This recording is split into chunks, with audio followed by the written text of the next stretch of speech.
This is I am Jay, and you guys see here the CEO's grind. Across Wes, me in the virtual world is Wesley Rosenberg, founder and CEO of Building Waters in Racine, Wisconsin. And today we're going to be talking about several things. But the first topic, Wesley has a twist, I assume, so I will listen. Jay asked me off of offline, or not off, whatever, not recording. He asked me, "Hey, has there been something that people say you're really good at, and you really feel you're not?" And I actually said, I said I really didn't want to go with this subject matter. I don't like to talk about myself about everyone what everybody else says that I'm really wonderful about. Um, but the twist that I was taking on it is, I don't think that way. We don't think that way, and I think it's every entrepreneur's position. We're all trying to survive, and we all think, are we doing it right? Where am I failing? Or I need to get better in this area. What are some of the areas you want to get better at, Jay? I think decisiveness. I think it's one. I think there's a lot of things that, as a business owner, as an entrepreneur, that I know the path that I have to take, that the system and the people involved have to do, and and I think I compromise a little too soon, for the sake of let's not have that, because maybe just a little too hard. So you kind of compromising, or you only try it once and the person misses the mark instead of saying, hey, thank you, right? Thank you. Those good try, you know what I mean? Good try. But no, that's not good enough. I want you to go back there and do it again, right? Even if it is a contractor that just came and just pretended that he did a good job, it's not enough, right? And so that holding it accountable without thinking, oh, in this market it's hard to find labor. Oh, in this market it's hard to find this specialty. In this market it's hard to do this. Or in this market you still have to build a relationship, so I don't want to strain, right, this relationship with this vendor here and there. So I'm going to compromise a little bit, right? And then that compromise bleeds down to the guest experience, or to your client's experience, or to the result, or to the ability of deliver on the recovery plan, by week 23, versus week 27, So that kind of thing matters. But how many times am I filtering what I truly want based on what I, think that the person will react on, the negative possible impact of being decisive, right? It's like really the truly no fear. Sometimes we say, oh, I am fearful. You know what I mean? Like, oh, I will invest, I will go, and I will do this. Okay. But on the 101, decision by decision, enforcement of policy by enforcement of policy, how many times do you break your plan? Jen Fields. Of fear. So I think that, and I just put that on decisiveness, being aligned with my own interests. I think on a long, drawn out explanation is that sometimes we Uh, lose a lot of time because we are filtering some of our decisions, or some of the ways that we're interacting with different vendors out of fear of something that could happen. It's kind of a real thing, right? Hey, if I don't really mold myself to this particular vendor who's really good at what he does, but sometimes, drop the ball, or his price is really good, but sometimes drops the ball, now I'm going to have to engage a different vendor and start all over. Therefore, I'm compromising little by little. I think that if people are hearing the underlining message of what I'm saying, they can relate. And there are many areas in your life that you can be doing this, especially in business, right? Especially in business. Anything else you want to improve with yourself?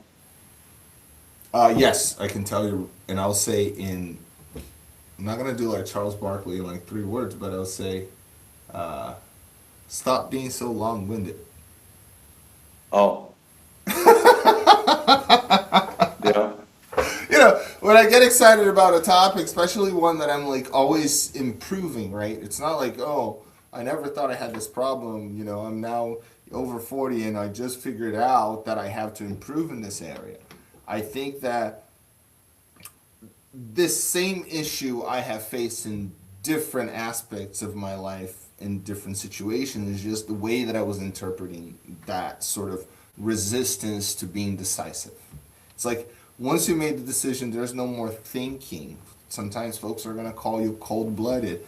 But hold on, I spent the time to look at this decision objectively, and all I'm doing now is communicating. Sometimes we made the decision, and in between the time that we made the decision and talked to the person, there were so many things in our head that decisiveness that needed to come with that message to make the person act was not there because we tried to soften the message so much that the content was lost. That's your problem. That's your problem? That I believe it's one of them oftentimes, yes. Uh-huh, okay, Yeah. yeah. Well, you don't have to agree or disagree, but when I think of, the question that you asked, I think it's something that it can and it should be improved because you get to the decision quicker or you get to the true resistance of that person quicker. But if you're always softening the blow, right? If you're always, putting 2-3 pillows for the person to sit down and really, you're not even getting the honest reaction for that specific change or for that specific request. You're just not. I've had the same problem in the past. I think I have. And I think I've changed the way I am with that subject matter. And I think I changed it probably within the last 8 months. And where it came from was me getting disgusted that I'm constantly being taken advantage of. And at the end of the day, it's my wallet. These businesses, the profit they make, the money that we spend to do jobs, whatever, it's my wallet. It's my money. I got to start watching it. I got to watch my money. It's like anyone else who doesn't have a business, but they have a checking account. We got to watch it. We got to budget. Because we have a business, what else do we have to do? We have to continue to have the coffers being filled, and we have to continue to hire people. We have to hire people, so we have to watch our wallets, and we have to pay people out of it to get these things done that we want to do. And if I'm not getting my value, like you said, with a subcontractor that you may have hired, and no, I paid for it. This is what I want. I'm like that lady who wants that really beautiful kitchen. I want it too, man. This is what I want. This is what I paid you for. And I've been more of a jerk. But where my failures, I think, is delivery. I usually throw a hand grenade first, and then blow it up. I blow it up. My delivery is poor. Where I think I gotta work on myself. Is my communication skills, but not necessarily sugarcoating, but being more factual, laying it out there, but still getting my point across. And I'm better at that now than before. I was testing. So 2 things. One, I wanted to interrupt you, but then I remember that we do know people in common, and one of them, if she had heard you saying this and saying, "Oh Jay, my problem, you as Wes, is my delivery," it's like, oh my God, look at the kettle calling the whatever, black, because my problem is delivery. So it's not something that I can be. Even with all this stuff, the delivery sucks, right? Like many times, not every time, but sometimes it's below what you want, and that's why I go back to have to go back to the initial portion of your decision. You are going to change something or going to provide feedback. And go back to, what do I want? What did I pay my money for? Right? Was it to get this ready for the guest or ready for the whatever? Is it ready? Did you send me the picture? Did you do everything that we agreed upon? Great. You didn't go back. We don't need to talk about the how, the who. I just need to know the when and how much. You know what I mean? Like it's when and how much. When you're dealing with that, and it is, someone has a job and has a function, whether a W-2 or a contractor, stick to that, right? You try to have the most objective conversation so there's not even that thing, oh, how you asked me that. It shouldn't be very much, like that much back and forth if you have a well-defined task, right? A well-defined deliverable, let's just say. Very good. So, And then, what things do people think you're good at? What perception are you putting out there that people think you're good at and you don't think you're good at? what was the what? Wait. What was the first question I was answering? I already forgot. Okay, this came up, this question came up. This was the original question. The original question is, what do people think you're good at, which you're not and you need to work on? So what are those items? What are people perceiving that you're good at and you don't think you're very good I at? remember now. So it was essentially what the question was. What were the things that you feel like you're commonly complimented about that people are, it could be a skill, it could be whatever that you personally, even after you do it, after you accomplish that, you feel like, ugh, I'm like a front Yeah, fraud. that I am. And one of those things, to me, at times would be like the ability to organize some, put things together and organize and this, that, and oftentimes I don't. Like I think it's just it gets ready at the moment, but what happens behind the scenes, to me, it's insane. It's insane. It doesn't, it doesn't Yes. follow. Yeah, it's.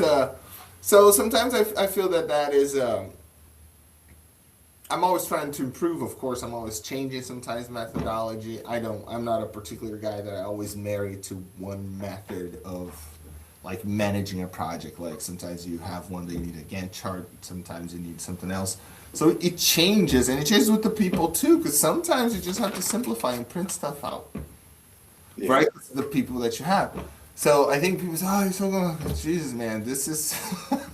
I think like I look at some other people that are, yeah, there's some folks that are amazing at this stuff. So, but that's one of them. That is definitely one of them. Yeah. Okay. Good How about stuff. you, old fella? A lot of people think that I got all the answers. They think I got all the answers. I walk around, I carry a persona that I got it all going on, that I got all the answers, and I don't, you know. You Like think for, they're ex- like the folks at the shop, at your shop? yeah, that's what I'm talking about. People that I lead, they all think that I have the answers, and a lot of times they shake a little bit when I come around. They're afraid of me, and I don't know why. I think I'm very kind. I'm firm, but I'm fair. And That's you. That's you tooting your own horn there. no, I'm firm, but I'm fair, and I'm not tooting my own horn. But the perception is that I have all the answers, and that and I know I don't. And the other thing is that they get nervous, and I think it's just because I'm the owner, because I hold the title of owner, that they get nervous. Like, oh, the owner's here. Oh, we got to keep, we got to be good. We got to act like we're working, whatever it may be. And I don't like that feeling that they're taking from me, because I'm not that guy. I'm not this big dictator, kind of a jerk, kind of character. So those are things that people think I'm good at, but I'm not. I does that make sense? It did. It was a little general. So But you know what I'm glad of? That your answer wasn't like plumbing. Oh, that was plumbing? Yeah, I was like, hey, people think I'm good at plumbing, but I suck at it. Oh, yeah. Don't tell anyone. Keep it our Don't tell anyone. secret. Exactly, exactly. Yeah. All right, so enough of self-criticism. It was, yeah, the so it is the week 22. This is one thing I was looking at when I was looking at our performance right now. So week 22 out of 52 weeks, so we have 30 more weeks in the year. How are you tracking? We're going in the right direction. Jesus Christ. I know I keep saying that, and you know what? And is I told you off of when we weren't recording, everything develops for some reason. It develops so slowly, especially when we're working with outside. Like, for example, I'm just going to give you an example about this franchising thing. We're trying to sell these franchises. But they take time, they take nurturing, they take development, they take qualifying.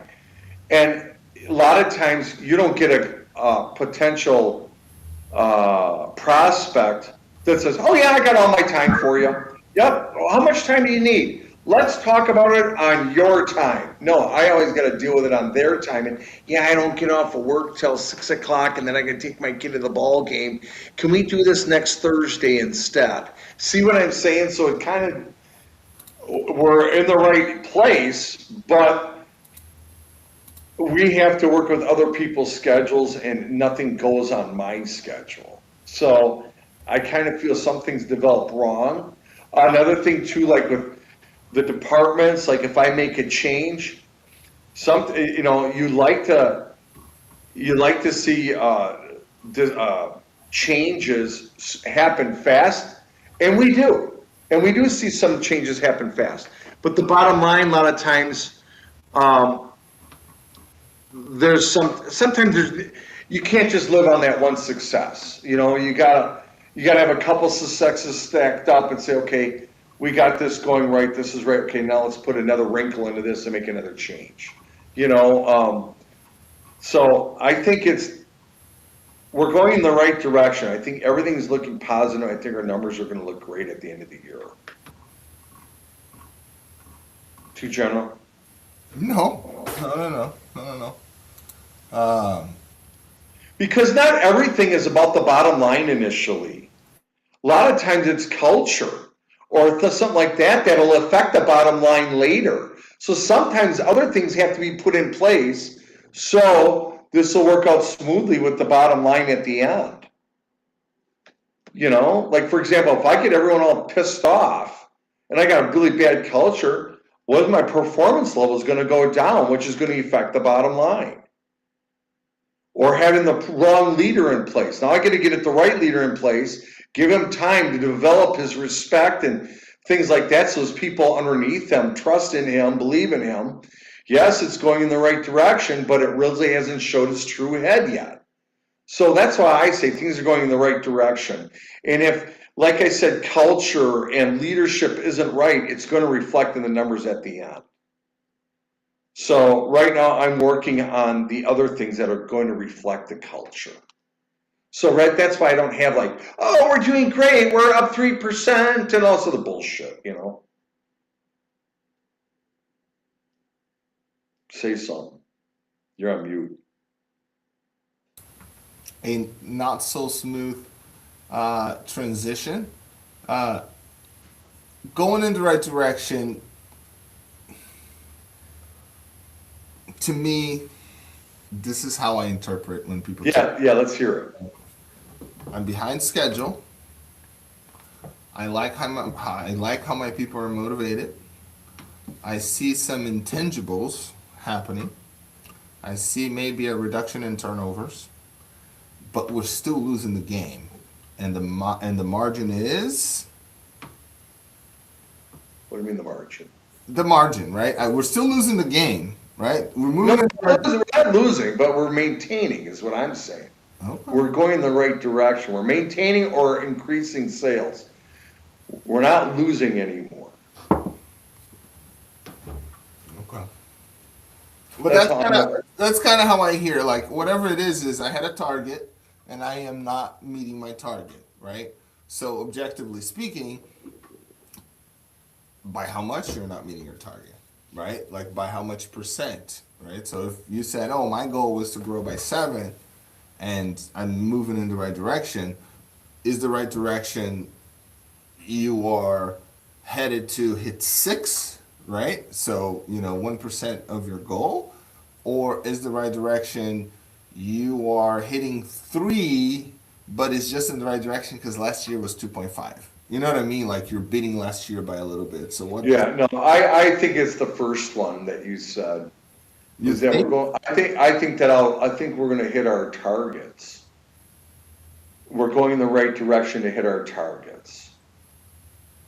But there was a point where I was using that line where we weren't up to, we weren't, performing at where I wanted to be. We were behind schedule. And then I had to make changes, and we're going in the right direction. And we are still going in the right direction, and I feel very good about it. And, and I think the problems that have been resolved to meet our goals by the end of the year. And it's going in the right direction. I see it working. That's how I feel about it. It's not an excuse to escape, hey, we're failing or anything, or I don't have that number of percentage. Because we're still working our way out of a little hole, but at the beginning of the year, we started out in the negative. We started out with a negative month. And, and then let's say the heating division got a little slow in February, or whatever it was. Someone was slow, someone was high. We maintained, but we didn't grow like I wanted. Now things are going in the right direction. We're paying for the debts that we lost money in January, and we're up to even in making profits now. So it's not, let's say, yeah, we made $5,000 this year. You say, what the heck? Why are you on a podcast? But the thing is that, yeah, but if you were down 200,000, for example, from the month of January, making $5,000, that means that we're profiting $205,000. Yeah, We're going in the right direction. That's why I pressed on the question, because it is how much is the swing, right? So that's the story behind the story, right? The story behind the headline. Sorry. Yeah, So, the swing. yeah, so it's like what was your delta? Um so good. Market pressures. We got a couple here in Cleveland for short-term rentals. Just came up, I think, yesterday or the day before.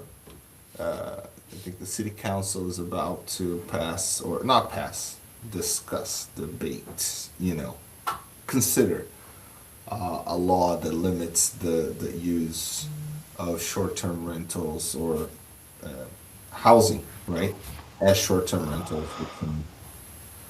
Some requirements like, oh, you can't have so much nuisance per year, or like if the cops get called to your space, and if this and if that, all the things that of course are horrible.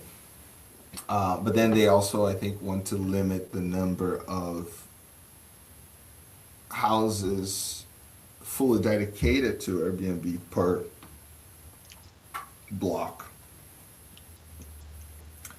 Tons to know, gotta know. What do you mean a block? Do you mean a block? You know what I mean? Like there's all kinds of things, right? Because a block, anyways. So I was gonna get like concerned, and I'm like, no, that's the perfect opportunity because the rules are about to be rewritten, right? And I'm already playing the game, and I am part of the community, so I get to read whatever they wrote, write letters, understand exactly what are they saying and trying to implement, right? And really the penalties for not following, or not following on purpose, but even like the nuisance stuff. They said, oh, if you have more than 2 or 3 calls from the cops, right, a year, you're going to lose your license or some stuff. That's But so then that's a free for all because all I gotta go is go online and find all my competitors, and I will have their addresses. All of them, everybody that does Airbnb, like everybody is there with everyone. So if that is the case, I am encouraging everybody to just make nuisance calls. Because anybody could just break everybody's business by just making 3 nuisance calls. They'll say, oh, we will catch that. Okay, so now you're going to put government resources to catch something that you helped create by putting a regulation in, a problem that we didn't have. Instead of understanding that every nuisance call happened because a human misbehaved and the cops had to be called. So why didn't you go and process those and actually made sure that they couldn't do it again? Because the good people would love to continue renting it. You know what I mean? The nurses that I have that have been, being our patrons for what, 3-4 years and continue, serving the health system of Cleveland. You know what I mean? The consultants, the NASA folks that live in Pittsburgh, but because we stopped with work remote, now they have to book 4 days a week and work here near Cleveland and go back to feed their family because they have a family of 5 and they can't just move the family of 5, right? So those folks, they exist. So when you come with regulation that is just, maybe short-sighted, the problem is every regulation is short-sighted when it's first written. This is my belief. Every regulation is short-sighted when it's first written. But the process is the people that are working, the people that are taking advantage of and, using and whatever the hell that system, they have the opportunity to make their voices heard. And right now is our opportunity to make the Cleveland short-term rental one that works for everybody. You know what I'm saying? So I'm not even like scared or anything because I think I told my dad and he's like, oh my God. I'm like, dude, chill. Like, this is an opportunity for folks to say, okay, this is what it does. This is the folks that it serves.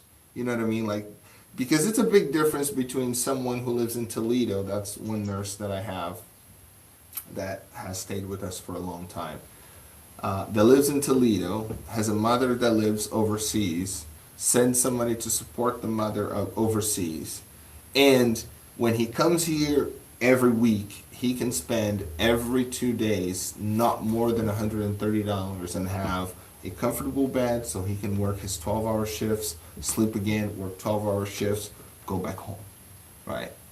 He can't get that on a Days Inn. And if he goes to a Days Inn, it's going to be $99 a night, and he's still going to have all the nuisances of the Days Inn because the Days Inn is now going to be subject to the thing, oh, you can only have 2 nuisances a year. You see what I'm saying? A Days Inn will be, you know what I mean? So like when you think that you coming with a policy like that, come on, are you really thinking about the person that is working and living on the city? Because if that's not your first sort of thought, then you should shut the fuck up. Like straight up, full stop. Like if your first thought when you're putting a regulation is not the people that are going to be first impacted by it, which is who live and works in that mother person, that freaking place, then, let's go back to the drawing board. So that is the opportunity that, I think we still have this in Cleveland and Ohio, and I think in the U.S. by and large, to influence those decisions as business owners, as CEOs, right? I'm a realtor, I have my realtor's license. So when stuff come up in the realtor too, I'm also looking like, what are you guys really doing? You know what I mean? Like to truly help either the buyer, the seller, or the realtor that make sure that when you buy a house, you're not worried what's going to happen if you got a realtor because he has all the liability and his broker has also the liability. So if somebody cheats you out of that transaction, you're covered. You know what I mean? Like you're fucking. So, anyways, long story short, I'm excited about this new change in Cleveland. I think it's going to be good for the, if done properly. Don't get me wrong. What about gas? Is Oh, fuel did I not? Oh, I missed it, is dude. I need to has send you. has fuel affected your prices? Well, okay. I believe so. However, my prices are very algorithmic controlled. So if demand goes up, my price goes up, right? So if other hosts felt that they have to increase their prices, right? Because I don't know, the gas bill went up. You know what I mean? To heat the whole fucking thing. And they start increasing their prices, my algorithm is going to start catching up because I don't want to be too far from it. So if that has happened, it was from that. So you're saying that you have something designed in the computer that will raise your prices automatically by themselves? Okay. Yeah, that's how we control. That's how I know. Like even when someone paid $200 for one of my rooms for one night, that I did not charge them more than the competition, like more, like egregiously more. I know that that caught up to that because the market went up, right? So on the Morgan something concert that we had, and Zach Bryan concert we had this year, right? We had rooms that, you know, your average weekly commuter will pay $50 a night, that went for 199. And I actually was restocking coffee that morning, like the morning after the show, and I'm like, oh, I'm just, you know, so I just, if I'm restocking coffee, I just make myself one little cup of coffee. If a guest is coming down, I'll have like a little chit chat, you know what I mean, like the stuff. And I was talking to this couple, they were coming out and ready to check out. They were drinking, they weren't drinking their coffee. I think they were drinking Red Bull and eating whatever takeout that they got from a very good restaurant nearby. Kind of like what you did when you came to Cleveland, right? You were eating like your previous night, great like Grubhub, whatever the heck you had got, and they were there, and I was a little, to be honest, I was a little embarrassed because I'm like, I knew what kind of room they had, and I knew how much, you know, usually it's charged, and I knew they got, you know, 4 times the rate, the regular rate. And so I said, how was your night? It's like, oh no, it was really, really good. No, and they go, really, really good. Like the shower was really good. I said, but you guys came for the Zach Bryan whatever concert? It's like, no, we came for another independent concert. Like it was like a more independent band in Cleveland. We have tons of those like little corner bars that are like rock bands and stuff like that. So they came for one of those. And like, no, no, no, no. And this was a find. All the hotels that were $800. So like I was concerned that they paid 4x what my, and they were thankful that they paid 4x less than they would have paid if they went to a Days Inn. And I swear to you, I guarantee you, the Days Inn here near my house, all my rooms are 10 times better any day of the week. I can not mop the floor. You know what I mean? Like, yes, I'm not trying to dog Days Inn, but I've stayed there before, and I was really, you know, the one here near Cleveland, near Lakewood, it was highly disappointing, like highly disappointing. So, anyway, so that's something that is going on in Cleveland. I'm excited to follow that and see how they make it, like truly make it worthwhile. You know what I mean? Like make it worthwhile. Really recognize that probably 50 to 70% of the folks that do Airbnb would have rather that they could have bought the house, rented, taken care of, made sure that everything was there, and then done it again. You know, every 2 years a new tenant, right?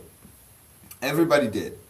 But at some point, and it was a long time ago, a landlord cannot make money off rent. A landlord is nothing, like when he's just doing long term on a regular single family home, he's just waiting for that appreciation. He is just waiting for the appreciation in 20 years, you know what I mean, 30 years. And he comes in there, he takes care, sometimes builds a relationship. Sometimes he gives 2, 3 months free of rent because it's a family that came from overseas and they're still getting on their feet. And they, you know what I mean? Like all of those things happen, all of those connections happen. But at some point, he ended up not being worth it. When you have one roof replacement, people being charged $20,000 to replace a roof. You know what I mean? Like that. That kind of just it's how can you keep that if all you're making after all the taxes is $200 a year, $500 a year? Yeah, he just, yeah. No, but what's your opinion? Like, I just gave you a bunch of stuff. I'm not like, I'm saying things that I feel, some things I believe and I have, I could back it up, like showing numbers. Some other things are just a feeling and a belief, right? Like this last little part, I felt that, I lived that as far as doing like, oh, this I'm living on one side and I'm renting the other house. But at the end of the year, if you're making $200, $300 after everything is said and done that came from that activity is like you would be amazing, but you don't. Mhm. All right. You have no thoughts about real estate, and a guy lives Building Waters is the name of your company. You know that, right? Yeah, I know, but I look at it differently. If I'm gonna rent stuff out, I'm going to probably rent it out, so I'm like making $200 every month. That's the goal, but that's the thing. People are Yeah, not. the $200, but I would also have another account for repairs. So technically, like say if my rent is, let's say my mortgage is 700 and I'm renting it out now. I may rent that out for maybe like 1,300. So the 700 is paid. I got some money for a slush fund for repairs and I have a profit on there, That's true. right? That's what it used to be. So well, now you said that the scenario is different. The guy made only $200 for the year or $500 for the year. His prices are too low.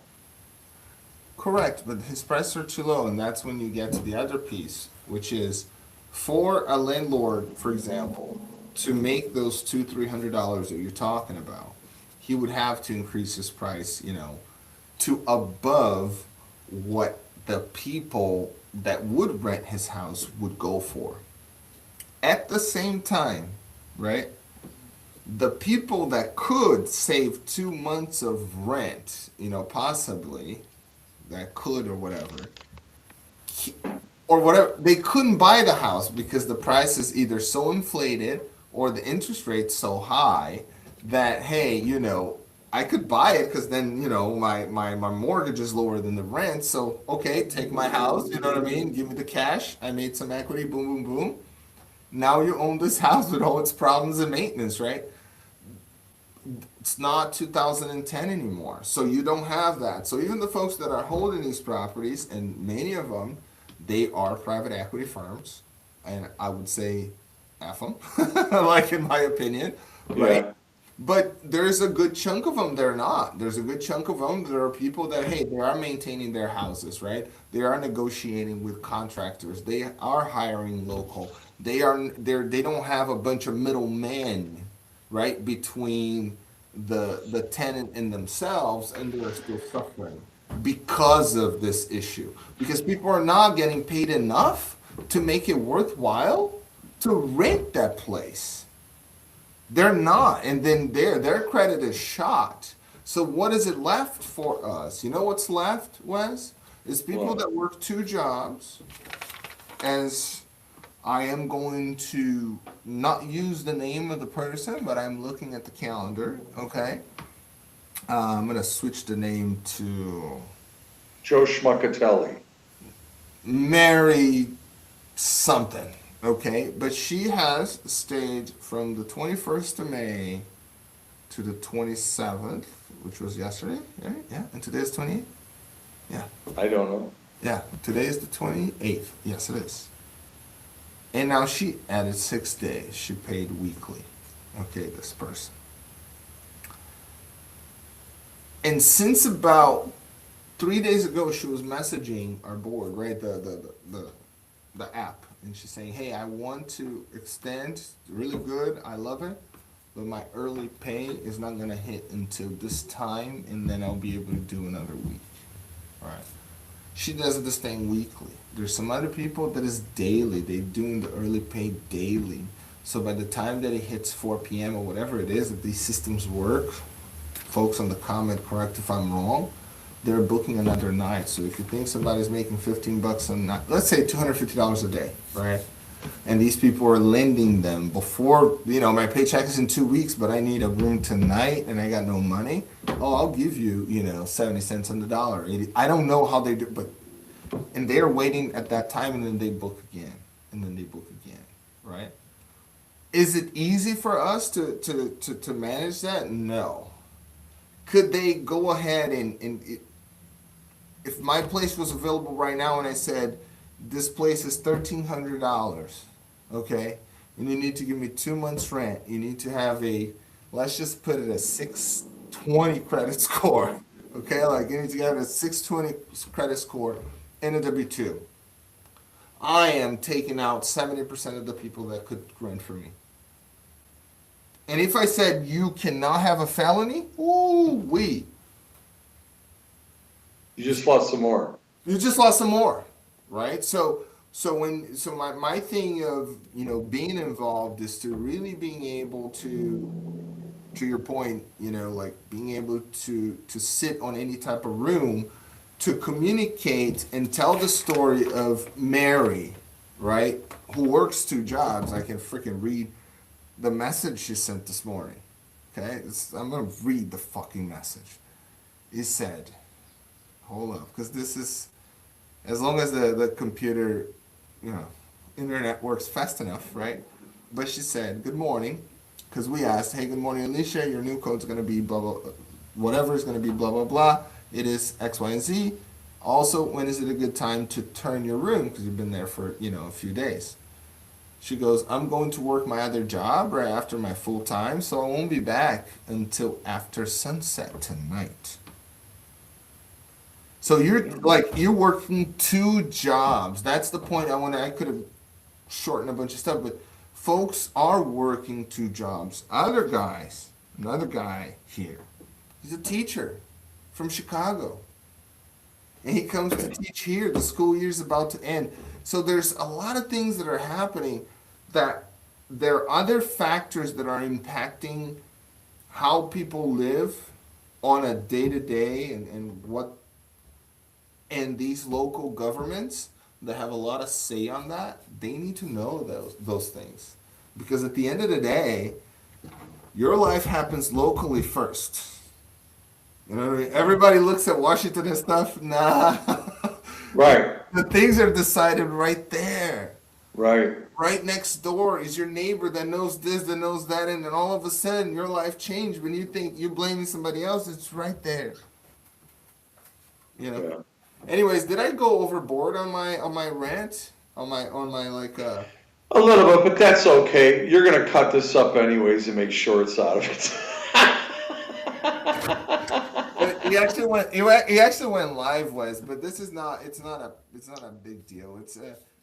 It is. We're just talking, man. That's all this Yeah, is. no, it's a real situation and impacts this impacts somebody that does short-term rentals, but impacts the folks that does what? That have their restaurants where another guest who came in here, to spend time with his son to help whatever. He's like, oh, I went to this barbecue place, the best. On the neighborhood, not downtown, like a barbecue place like that it wouldn't be in the tourist trail. So there's a lot of things that folks are trying to fix a housing issue by punching the folks that are actually sort of fixing a problem that these folks over there made. They are the ones that kick people out of housing assistance as soon as they get a $2 raise. I had one of my tenants that paid the right rent amount back in the day. I was telling my wife the other day. She paid the right rent amount. Like, he was perfect. I wasn't becoming a millionaire, but I knew if her washing machine broke or if whatever was in the house broke, whatever was in my reserve from that stuff I could fix it. I could call somebody and fix it. You know what I mean? I didn't have to go into debt to make sure that my tenant was taken care of. That was perfect. And I remember how happy she was. 4 or 5 kids. How she was saying, Jay, I got a raise and this, that, and the other. And I was like, girl, how much raise did you get? And it was like about $2, $3, right? I'm like, I'm thinking, you divide that by 5 kids, that is nothing. But congrats, because you're moving up. Yeah, you're growing. 2, 3 weeks later, she's like, she comes with the hat down, and she goes, I guess I shouldn't have worked that hard for the motherfucker. From the people. I said, why? Well, because now, look at my letter. They went from helping her with like 80% of her rent to require her to help with 80%. How? Do you see it's so, if folks, when they're writing these things, they're not getting the testimonials, they're not really looking and having the empathy to look at the people that are in the system right now, they won't be able to write the laws that actually serve everybody, both the person, you know what I mean? Like, that's my concern. A lot of shit gets lost in translation because people just get so, no, let's talk about who's using, why they're using. And how many vampires are in the middle between them and a bed? You know what I mean? Like, how many people are in between that? Yeah. You know, and I'm always, as an entrepreneur, as you like to say, if I'm designing something, I understand I'm going to have to hire some middleman, right? But from a architectural standpoint, I am trying to keep as much of the connection between my brands and my customers within my own environment. Right? That's, even if I am a little slower, at the end of the day, I own it. Right? I don't mind if my guest says, hey, your check-in process sucks. Thank you. Can you send me a screenshot so I can fix for the next person? You know what I mean? Like, I'm sorry, but I did not do it on purpose not to work, but I appreciate you giving me the feedback, and I will fix it, right? If I can give it a credit, I will. But usually something so, nonsensical, But Yeah. I'd rather that than just offshore everything to a different company, right? The U.S. did that, right, in the 80s and 90s or whatever, of offshoring everything. And now what do we want? We want it back. We want to protect. We want it back. I don't want to give it away, so then I have to fight to get it back. I don't want that. You know what I'm saying? Like, and I think that as businesses, if you have a business idea and say, oh, I need to start, I need to hire this person, I need to do this software, this subscription, like, be careful. Understand what you're buying and understand how you're going to get away from it. Because if you anchor your entire business idea into one supplier and they are unique in their field and you do not know how to do what they do, you're screwed. My point is, the world is so crazy. Could you go back to pen and paper tomorrow? Who would take that call? Could you dispatch a plumber tomorrow with pen and paper? I think I could. Then there you go. Then you're prepared. Honestly, right? And my point the same. Like, could I support my guests tomorrow with pen and paper? I think I could, right? So, but that's the question. Can you? And it's just a concept, right? It's just, can you do it without that vendor, without that without the deliverable of that vendor? If you can, or you know who could do it and how fast you can recover, then you are safe. Then you have another of the key of scalability. But if you don't, and you're like, oh, my business is worth this much, unless you have the hype and 5,000 influencers, right, to make your brand look more than what it is, you don't have something, solid. So, and I guess that's the message. Stay in the grind. It's 10:03. I'll give you the last word, Wes. I was excited today about this topics. Yeah, and how did it go for you? How'd you feel about it? About the topics and about our show? Yeah, about the show and how your topics. You glad that we hit on it? Did you get your I points I across? think so. I think so, especially because it's live, so I won't be able to just, like, just not published because it's published. So at some points, Yeah.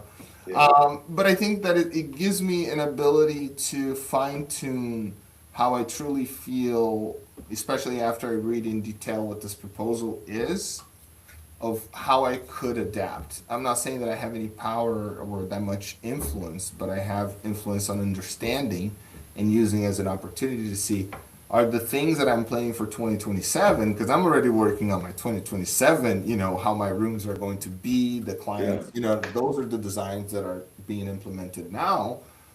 Do I need to pivot something? Does it still fit? Right?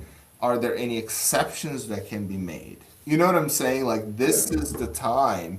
I am not going to the bar or to a friend like and moping. Oh my God, no! Like, let's read it and let's push it. And I know that Airbnb wants their own thing, right? They already have a whole email that we submit to the council person. I don't care what they want. I care of what it is that we need to be successful, because Airbnb is nothing but a platform. If they stop existing tomorrow, I promise you, I will be full. Like, I will have actually the last competition. Right. You know what I'm saying? They won't be able to quarterback the people. You know what I'm saying? They won't be able Yeah. to quarterback the whole thing. Not that Airbnb, thank you, we've been doing business for a long time, and you guys represent about 57% of my revenue. But still,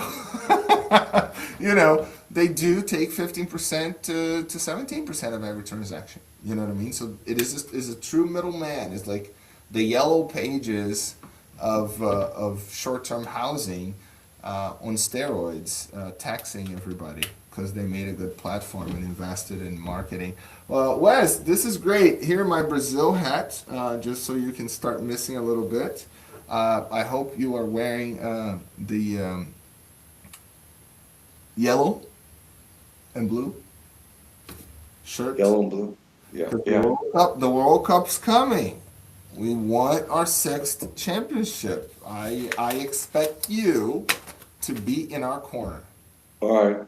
I will be. Not against the U.S. I'll let you be American at that time. But aside from that, you should be, junto, right? Together, right? Junto. Good stuff. I'm trying to get excited for it, dude. It's every 4 years. That's it. Okay. All right. You have a good day, man. You too. Bye. Bye, everyone.